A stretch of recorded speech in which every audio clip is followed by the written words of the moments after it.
Thank you very much, Catherine. Our pregame show continues. Now time for the front office report. Joined as we are every week throughout the season by Newport Gulls General Manager Chuck Paiva. And Chuck, here we are with only about a week and a half to go in the regular season. The Newport Gulls have the best record in the NECBL. Well, Nick, it goes by pretty fast, doesn't it? But it's a gorgeous day here in Newport today, and we're winding down. The team's playing good baseball, so it's always that stretch run. Kind of bittersweet, Nick, because you know something's coming to an end that's very special, but yet it's an exciting time of the year for us. The Gulls have some tough competition for the stretch run. They'll be playing 3 games against both Sanford and New Bedford in the next week. But most of these games will be at home. They'll have a doubleheader here on Monday against the Sanford Mainers, have a few other home games, only 2 more road games. And this homestand will help perhaps the Newport Gulls rest before the postseason. Well, this is always a tough time of the year, a tough stretch. You know, because you gotta focus on what you need to do to stay healthy and keep winning, you know, or keep staying in that upward mode and get yourself ready for the playoffs. Listen, we always know this time of the year is not easy. We also know that the playoffs are going to be harder. So that's why we get here. Newport Gulls sent 8 to the All-Star game in Vermont on Sunday, and you had the opportunity to go with the team on the trip. I did. It was always special. You know, Nick, it's kind of your own kids. You feel proud and watching your kids in your uniform and going out and having fun, and they played very well. They played exceptionally well, and it's good to see their performance in the All-Star game. I'm sure they had a lot of fun. Although there was a rainout at home last week, the Newport Gulls had an up-and-down week overall, a couple of tough losses, including a couple of one-run losses, one of them in extra innings. But the Newport Gulls also had a couple of big wins against the Keene Wombats and the Mystic Schooners. And the biggest win of the season came just last night on the road at Vermont, 17-7, a 10-run win for Newport. Yeah, you know, tough games. Keene came in here and kicked our butt, and we went back up there and won convincingly, so that was nice. Good way to come back.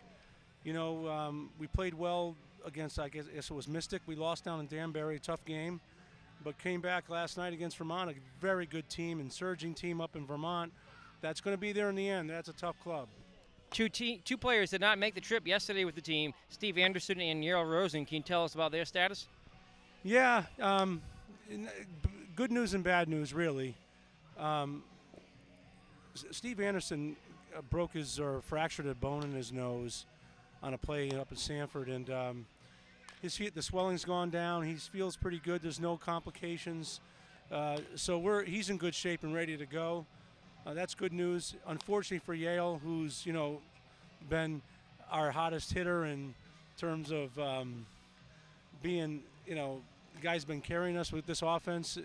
All-star player, home run derby guy, hit a home run in the All-Star game, 420 feet the other direction.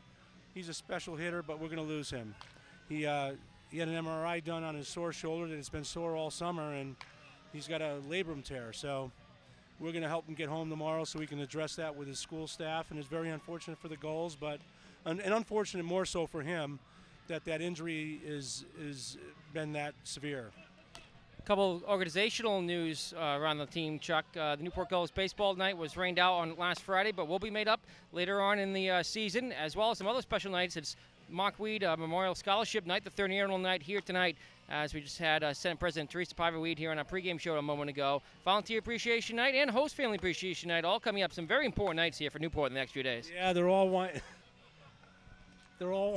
down, Nick. They're all special nights, but they're all winding down. You got Host Family Night, special as they come. Volunteer Night, very special. Mark Weed Night tonight. People's Credit Union, Fanatic About Reading coming up. It's just like the season. Everything gets really exciting, and this is the climax of a tremendous summer, and then the playoffs. And the biggest one of all, the baseball night, has been rescheduled for the first playoff game at home. We want it to be significant, and we believe that'll be the night. And that's scheduled for the moment for August 3rd, as the Newport Gulls have clinched a first-round opening playoff series at home on Game 1. I don't get too ahead of myself there, Nick, but if that's the case, that's the case. It'll be August 3rd. If not, it'll be August 4th. All right, Newport Gulls General Manager Chuck Paiva, thanks for joining us as always in the front office report. We'll catch up with you next week at the start of that first playoff series. Thank you very much, Nick. That's our pregame visit with the front office. Mike Coombs is next on the NECBL Broadcast Network.